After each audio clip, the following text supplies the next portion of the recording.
40 दिन का अनुष्ठान करने पर बड़ा यज्ञ करना जरूरी होता है, टाइम ना हो तो बाद में कर सकते हैं क्या? दीदी 40 दिन का अनुष्ठान करने के लिए बधाई। आपके मन में ये भाव आ गया कि आपको 40 दिन का अनुष्ठान करना है, मैनी कॉन्ग्रेचुलेशंस। दीदी जो परम पूज्य गुरुदेव ने उपासना समर्पण योग में लिखा, चैप्टर 2 में आप आगे पढ़ेंगे, चैप्टर 2 में सारे ही प्रश्नों का उत्तर ऑलमोस्ट मिलने वाला है। हमें पूर्णाहुति में क्या करना होता है? जप का दशांश करना होता है। तो आप जितना भी जप कर रहे हो उसका दशांश पूर्णाहुति होता है। अगर 108 माला है, एक माला में 108 मोती हैं, तो 108 में से 8 को हम भूल चूक के लिए छोड़ देते हैं, तो बचे 100 मंत्र, 100 का दशांश, यानी अगर एक माला है तो उसपे 10 मंत्र आपके पूर्णाहुति के होते हैं। दीदी यज्ञ करना जरूरी है ऐसा नहीं है, अपनी परिस्थितियों के हिसाब से आप निर्धारित कर सकते हो। यज्ञ क्यों कहा गया करने के लिए उसे समझते हैं। जब हम यज्ञ करते हैं तो ऑब्वियसली आप अकेले बैठ के यज्ञ नहीं करोगे, और आप 5, 7, 10 लोगों को तो एकत्रित कर ही लेते हो, घर के सब लोग मिलकर यज्ञ करते हैं, तो एक समूह की शक्ति इकट्ठी होती है। आपने अनुष्ठान किया, आपके घर की एनर्जी बदल जाती है जब आप अनुष्ठान करते हो। आपके आसपास वालों पे उसका,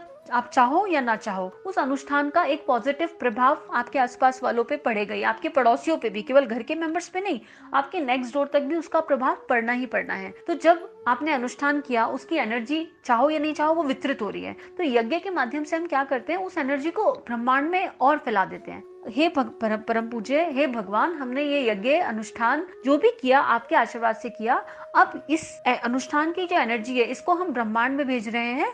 यज्ञ के माध्यम से आप उसको ब्रह्मांड में, यूनिवर्स में भेजते हो, और यूनिवर्स से वो कई गुना होके लौट के आप ही के पास आ जाती है वापस। आप तो उसमें बाय डिफॉल्ट इंक्लूड हो जाते हो, लेकिन वो आपके साथ साथ बहुत लोगों का भला करती है। फॉर एग्जाम्पल, एक परफ्यूम की छोटी सी स्प्रे अगर आप रूम में एक कोने में भी मारो तो पूरे रूम में परफ्यूम की खुशबू फैल जाती है ना। तो यज्ञ की एक आहुति पूरे घर को पवित्र करती है। और समूह की शक्ति के साथ क्या होता है, मान लीजिए 5 लोग मिलके एक एक माला सब लोग कर रहे हैं, तो वो 5 माला कंसिडर हो जाती है। तो अकेले को दशांश नहीं करना पड़ता। अगर आप ग्रुप में कर रहे हो तो आपका दशांश जब जल्दी बनता है, लेकिन अगर आप इमिडिएटली नहीं कर पा रहे हो तो यस, आप कुछ दिन बाद रुक के कर सकते हो। जो बीच का गैप का समय है उसमें आप अपना जप कंटिन्यू रखो, जप मत छोड़ो। या दूसरा तरीका एक गुरुदेव ने दिया, दीप यज्ञ। दीप यज्ञ यज्ञ का ही छोटा फॉर्म है। अपनी परिस्थितियों के अनुसार और वेद वेग के अनुसार निर्णय आपको ही लेना है कि आप क्या करना चाहते हो।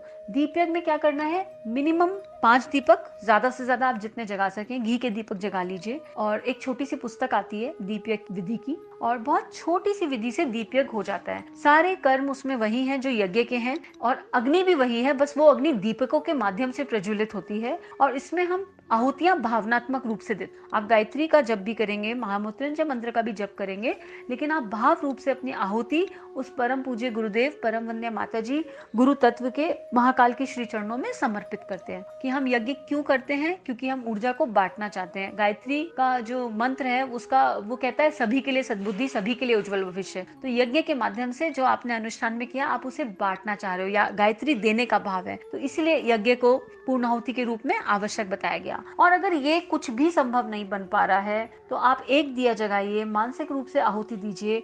और 40 दिन के अनुष्ठान के समय पे आप ये भी कर सकते हो कि आप रोज एक पेज मंत्र लेखन पूर्णाहुति के नाम का साथ साथ लिखते रहो। और अपने 40 दिन के बाद आप गाय को खाना चारा खिला दो, आप कन्याओं को भोजन करा दो, आप किसी मेडिकल में किसी गरीब का इलाज करा दो।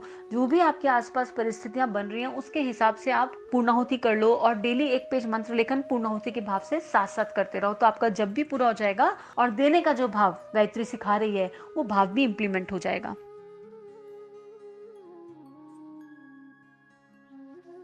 हमारे YouTube चैनल को सब्सक्राइब करें और बेल आइकन को दबाकर ऑल पर क्लिक करें, ताकि आने वाले सभी वीडियोस की नोटिफिकेशन आपको मिलती रहे।